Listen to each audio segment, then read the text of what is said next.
police, immigration officials, politicians. Jen Wawira Mr. Baklania and the sister. I've been my clients for the last 15 years. Her life is in danger.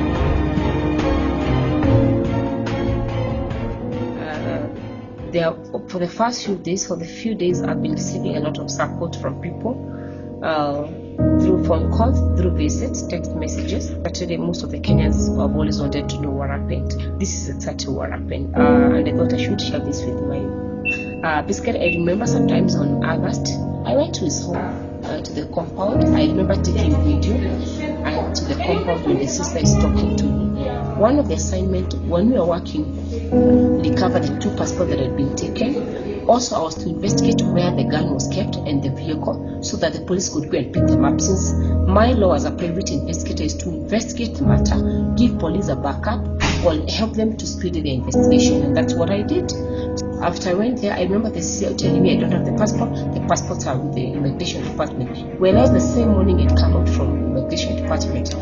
Then 2 days after that, I received some phone call from a source who told me, hey, by the way, Jen, you must be very careful because you're doing very good work to fight for justice of Kenyans in this particular case. You need to switch off your phone. We meet someone. It's when I was told these people are planning to kidnap you.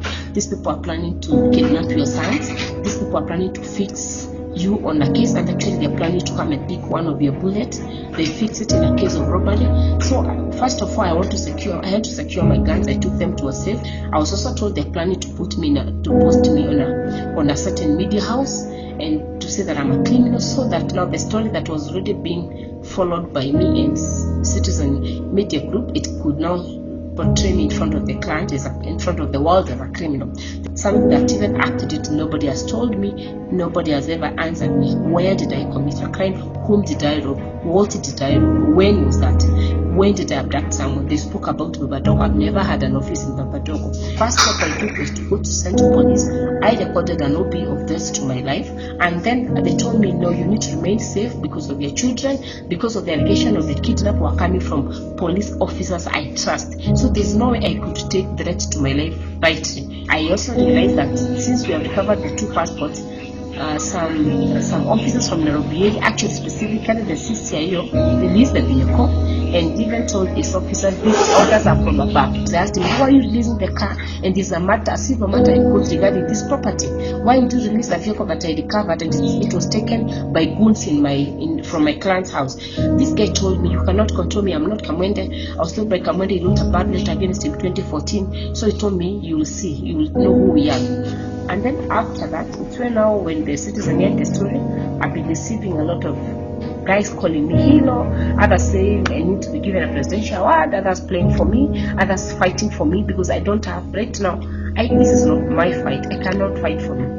It's only God who can fight for me. It's only Kenyans who can fight for me. It's only the truth of the matter. The officers who are involved, the one who posted me, they're the only ones who can tell Kenya, now that they have called me names, can they prove their allegations? Can they call one person I've called? Can they call one Kenyan I've stolen from? Can they call anybody, any crime I've committed? Where is the scene of robbery? Why would you investigate cases of sensitive cases through social media? You are this person. And the same morning, I was with the officers. The same week, the same month, I've been to Nairobi, I've been to vigilance, I've been to State Quarter working with them. When did I turn to be a criminal? The most painful thing up to now is my children. My son is in Form 4 waiting to do his exams.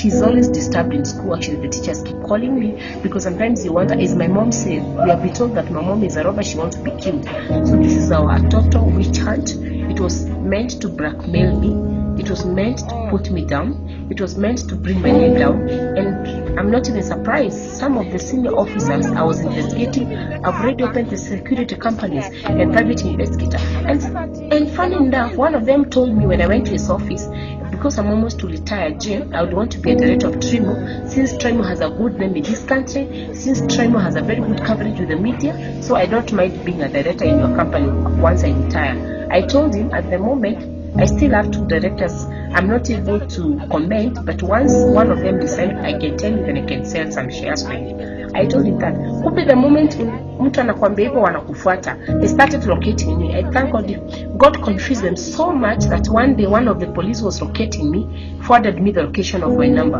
and that is why I really knew my life is in danger. And the person who is locating me is someone who has my number. He had asked me for lunch 2 days ago. So it's the same guy who is now told to locate me. The woman who was located near my son's school, he's a woman who had been married in my county, Kirinyaga County, near in Embu. The husband died. I'm one of the people who contributed for the funeral of her husband, and she was one of the women to say, poster. Can you imagine? So I feel betrayed. I feel let down. I feel that my children's life has been affected.